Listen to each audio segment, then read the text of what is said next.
ആ രവി അങ്കിൾ കണ്ടിട്ട് കുറെ നാളായല്ലോ.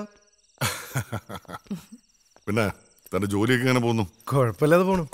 ഞാൻ ചായ എടുക്കാം. Oh sure. മറന്നു. കൺഗ്രാറ്റ്സ്. എന്തിനാ അങ്കിൾ? തന്റെ പ്രൊമോഷന്റെ കാര്യം ഞാൻ പറഞ്ഞു. Thank you. ആന്റിക്ക് ഇപ്പൊ എങ്ങനെയുണ്ട്? കുഴപ്പമില്ല. വല്ലപ്പോഴൊക്കെ അതിലേക്കൊന്ന് ഇറങ്ങണോ? വരണം എന്ന് വിചാരിക്കും, പക്ഷെ സമയം കിട്ടണ്ടേ. നാട്ടിലെത്തിയിട്ടും തന്റെ തിരക്ക് ദൂരെ കഴിഞ്ഞില്ല. ഇതേതാ ബുക്ക്? ഇത് സൗമ്യ ഗിഫ്റ്റ് ചെയ്തതാ. എങ്ങനെയുണ്ട്? വായിച്ചു കഴിഞ്ഞാണോ? ഏയ് വായിച്ചു തുടങ്ങിയതേ ഉള്ളൂ. തനിക്ക് വായനാശീലമൊക്കെ ഉണ്ടോ? അങ്ങനെയൊന്നുമില്ല, ഇൻട്രസ്റ്റിംഗ് ആയതുകൊണ്ട് വായിച്ചു എന്നുള്ളൂ.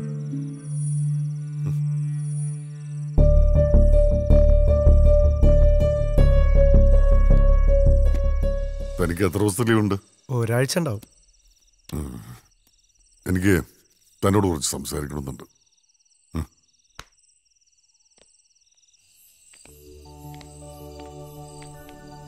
ഫ്രെഡി, തനിക്ക് എന്താ പറ്റിയത്? താൻ ആകെ ഡിസ്റ്റർബ്ഡ് ആണോ? അതിനുമായിട്ട് എന്തെങ്കിലും ഇഷ്യൂസ് ഉണ്ടായോ? ഏയ് അതെന്താ അങ്കിൾ അങ്ങനെ ചോദിച്ചത്? തന്നെ എന്തോ കാര്യമായിട്ട് അലട്ടുന്നുണ്ട്, അതുറപ്പാ. എന്താടോ കാര്യം പറയേ. ശരിയാ, ഞാനിത് ആരോടാ പറയാന്ന് വിചാരിച്ചിരിക്കുകയായിരുന്നു. ചിലപ്പോ അങ്കിളിന് എന്നെ സഹായിക്കാൻ കഴിയും. ഷുവർ, താൻ കാര്യം പറയൂ. ഇതെല്ലാം എന്റെ വെറും തോന്നലായിരിക്കാം. എല്ലാം ഇത് വായിച്ചു തുടങ്ങിയപ്പോ ഉണ്ടായ സംശയങ്ങളാ. അതൊക്കെ ചെന്ന് എത്തുന്നതോ ഒരു നമ്പറിലോ. നമ്പറിലോ? Yes, number 23. ഇതിലെ പല ഇൻസിഡൻസും ആ നമ്പറുമായി കണക്റ്റഡ് ആണ്. ഇനി ഇത് വായിച്ചത് കൊണ്ടാണോ എന്നറിയില്ല, ഞാൻ എവിടെ നോക്കിയാലും ആ നമ്പർ തന്നെ കാണുക. എല്ലാം ചെന്നെത്തുന്നത് ആ നമ്പറിലാ, 23. എന്താ അങ്കിൾ? അങ്കിളിന് എന്താ ഞാൻ അല്പം അബ്നോർമൽ ആയി തോന്നുന്നുണ്ടോ? അതൊന്നും അല്ലടോ. I think this is 23 enigma. What? 23 enigma. മുമ്പ് എപ്പോഴോ ഞാനൊരു ആർട്ടിക്കിളിൽ വായിച്ചിട്ടുണ്ട്. താൻ പറഞ്ഞു വെച്ച് നോക്കുമ്പോ ഈ പുസ്തകത്തിൽ പറഞ്ഞിരിക്കുന്നത് ആ 23 എനിഗ്മയെ പറ്റി ആയിരിക്കണം. താൻ പിടിച്ച് wait, I will show you something. ഇത് really interesting. Look,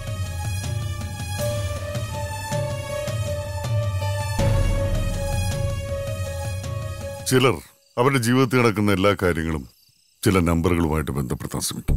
but why 23? തനിക്കറിയില്ലേ, നമ്മളിൽ പലരും നമ്പേഴ്സിൽ വിശ്വസിക്കുന്നവരാണ്. അതായത് 7 lucky, 13 unlucky. When it comes to number 10, അത് പ്ലേയേഴ്സിന് ഏറ്റവും ഇഷ്ടപ്പെട്ട നമ്പറാണ്. അതുപോലെ 23 എന്ന നമ്പറിന് ചില പ്രത്യേകതകളുണ്ട്. ഇരിക്കും, ഈ സംഖ്യ നമുക്ക് ചുറ്റുമുള്ള പല കാര്യങ്ങളുമായിട്ട് ബന്ധപ്പെട്ട് കിടക്കുന്നുണ്ട്. ഉദാഹരണത്തിന്, നമ്മുടെ ശരീരത്തിലെ ബ്ലഡ് സർക്കുലേറ്റ് ചെയ്യാൻ എടുക്കുന്ന സമയം 23 സെക്കൻഡ്. അതുപോലെ നമ്മുടെ ശരീരത്തിലെ എന്താ പറയാ, ക്രോമസോംസ്. അതെ, നമ്മുടെ ശരീരത്തിൽ 46 ക്രോമസോംസ് ഉണ്ട്. അതിൽ 23 അമ്മയിൽ നിന്നും 23 അച്ഛനിൽ നിന്നുമാണ് ലഭിക്കുന്നത്. C again 23. ഇനി നമ്മുടെ ഭൂമി കറങ്ങുന്നത് അത് 23 ഡിഗ്രി ചരിഞ്ഞിട്ടാണ്. അങ്ങനെ ഒരുപാട് കാര്യങ്ങൾ. ഇനി അതിലും രസകരമായിട്ടുള്ളൊരു കാര്യം, 2/3 ഈക്വൽസ് 0.666. Devils number. എക്സാക്ട്ലി. പക്ഷേ ഇതൊക്കെ ഒരു വിശ്വാസമാണ്. But more than that, it's paranoia. ഇങ്ങനെയുള്ളവര് എല്ലാത്തിലും ഒരു കോമൺ ലിങ്ക് കണ്ടെത്താൻ ശ്രമിക്കും.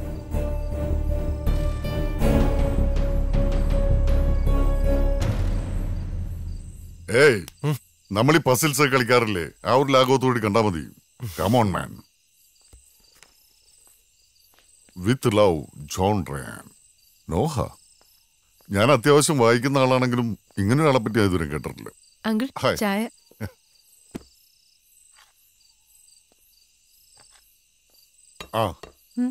എന്താ നിന്റെ നെയ്ബർ? ഗീത ആന്റി. അവരുടെ ആ പ്ലോട്ടിന് ബയർ വന്നിട്ടുണ്ട്. നെഗോസിയേഷൻ നടന്നുകൊണ്ടിരിക്കണ്ടോ? ആന്റിക്ക് കുറച്ച് ഫിനാൻഷ്യൽ പ്രോബ്ലംസ് ഉണ്ടെന്ന് തോന്നുന്നു. അതാ. ശരിയാക്കാം, ഏറിയാൽ ഒരാഴ്ച. Okay, sorry. ഹലോ. സർ എത്തിയോ? എവിടെ? White fort. ഓക്കെ സാർ, ഒരു 5 മിനിറ്റിൽ ഇവിടെ എത്താം. ഓ ഓക്കെ ഫ്രെഡി, അപ്പൊ ഇറങ്ങട്ടെ. ഒരു ചെറിയ ഡീല്, കുറച്ച് കാശ് കിടക്കണം കേസാ. ഓക്കെ, അപ്പൊ നാളെ ഓഫീസിൽ കാണാം. Take care.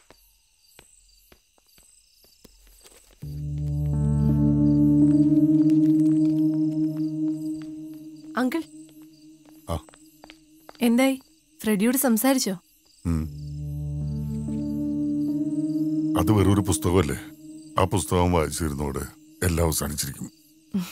Okay uncle, good night.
Sir എന്തിനാ എന്നെ ഇങ്ങോട്ട് വിളിപ്പിച്ചത്? ഞാൻ സ്റ്റുഡിയോയിലേക്ക് ഇറങ്ങാൻ നിൽക്കുമായിരുന്നു. എന്താണോ ഇത്? തനിക്കെന്താ പറ്റിയത്? ഏതായാലും ഞാൻ ഒരു കാര്യം തീരുമാനിച്ചു. നിനക്കെനിക്ക് ക്യാമറ തരുന്നില്ല.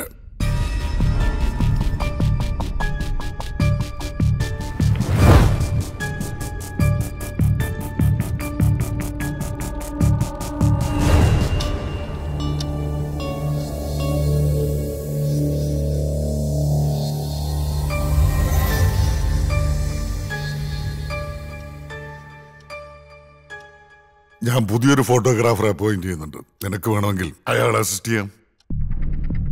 ഞാൻ 6 വർഷമായി ഇവിടെ വർക്ക് ചെയ്യുന്നു. വേറൊരാളുടെ കീഴിൽ നിൽക്കാൻ എനിക്ക് ബുദ്ധിമുട്ടാണ്.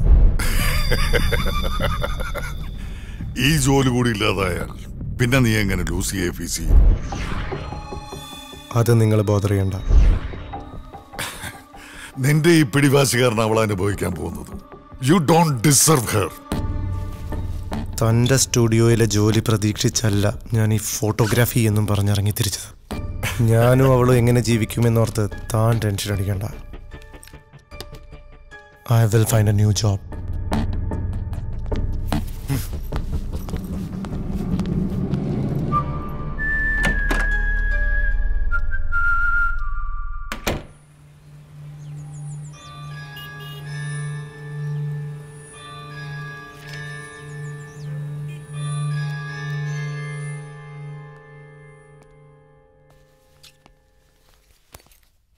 സ്റ്റുഡിയോയിലേക്കെന്നും പറഞ്ഞ് ഇറങ്ങിയതല്ലേ?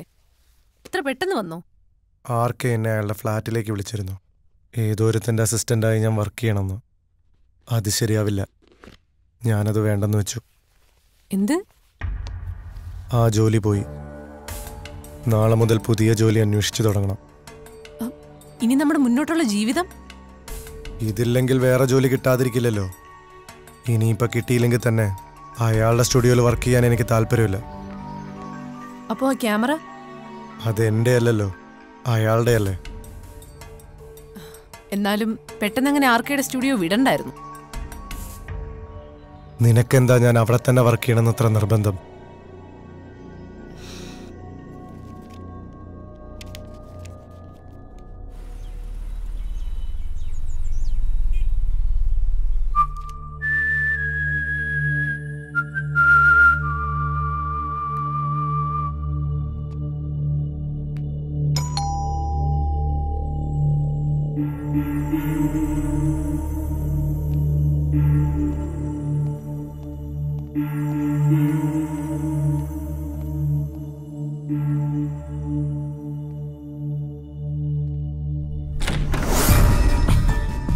താനിത് എവിടെയായിരുന്നു?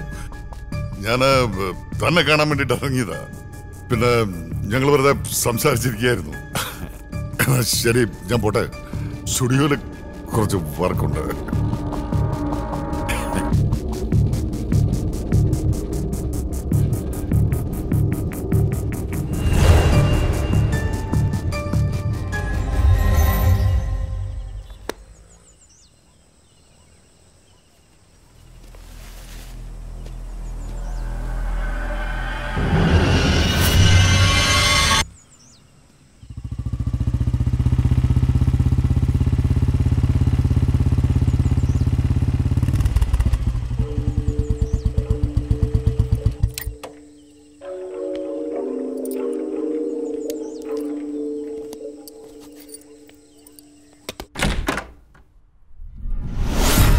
ആ ഫ്രെഡി, താനിത് എവിടെയായിരുന്നു? ഞാൻ തന്നെ ഒന്ന് കാണാന്ന് കരുതി ഇറങ്ങിയതാ. എന്തു പറ്റി? എന്താ കാര്യം? ഹേയ്, നാളെ മോർണിംഗ് ഫ്ലൈറ്റ് ഞങ്ങൾ ബാംഗ്ലൂർക്ക് പോവാ. കുറച്ചാൾ മോളുടെ ഹസ്ബൻഡും കൂടെ കൂടാന്ന് കരുതി. ജാനകിക്കും അതൊരു റിലീഫായിരിക്കും. എത്രയാണെന്ന് വെച്ചിട്ട് ഈ മുറിക്കാതെ അടച്ചുപൂട്ടി. അത് ശരിയാ, ഒരു മാറ്റം എല്ലാവർക്കും അത്യാവശ്യം. ഞാൻ തിരിച്ചെത്തുമ്പോഴേക്കും താൻ പോയിട്ടുണ്ടാവുമല്ലോ. തന്നെയാണെങ്കിൽ പിന്നെ അടുത്തും കാണാനും പറ്റില്ല. ഞങ്ങൾ അങ്ങോട്ടൊന്ന് ഇറങ്ങണമെന്ന് വിചാരിക്കുമായിരുന്നു. ആന്റിക്ക് എന്താണാവോ തോന്നിയിട്ടുണ്ടാവുക. അതൊന്നും സാരില്ലെന്നേ, ഇനി സമയമുണ്ടല്ലോ. റെഡി, ഞാൻ ഇറങ്ങട്ടെ. ആ, ഒരു കാര്യം മറന്നു. ആ മേനോൻ സാറിന്റെ അളിയന്റെ ഞാൻ ഒരു ഫ്ലാറ്റ് വാങ്ങിച്ചായിരുന്നു, നിങ്ങൾക്ക് അറിയാമല്ലോ. ആ ജോസഫിനോട് ഒന്ന് ക്ലീൻ ചെയ്യാൻ വേണ്ടി ഞാൻ പറഞ്ഞിരുന്നു. അവനാണെങ്കിൽ സ്ഥലത്തില്ല. ഇതതിന്റെ കീയാ, അവൻ വരുമ്പോൾ നേപ്പിച്ചു. സംഭവം 4-5 വർഷമായിട്ട് പൂട്ടിക്കിടക്കുന്ന ഫ്ലാറ്റാ. പണ്ട് ഏതോ ഒരുത്തരം എന്റെ മോളിൽ നിന്ന് ചാടി ചത്തറുണ്ട്. അത് പിന്നെ പേടിച്ചിട്ടാരും എന്നെ താമസിച്ചിട്ടില്ല. ഓരോരോ വിശ്വാസങ്ങളെ ഒന്ന് പൊടിയിട്ട് എടുത്തു കഴിഞ്ഞാൽ ഉണ്ടല്ലോ, നല്ല അസല് പയറൊക്കെ കിട്ടും. ആ, സംസാരിച്ചൊന്നും സമയം പോയത് അറിഞ്ഞില്ല. ഞാൻ പോട്ടെ. എന്താന്ന് വെച്ചാല് കുഞ്ഞിനെന്തെങ്കിലും വാങ്ങിക്കണം. അല്ലേ?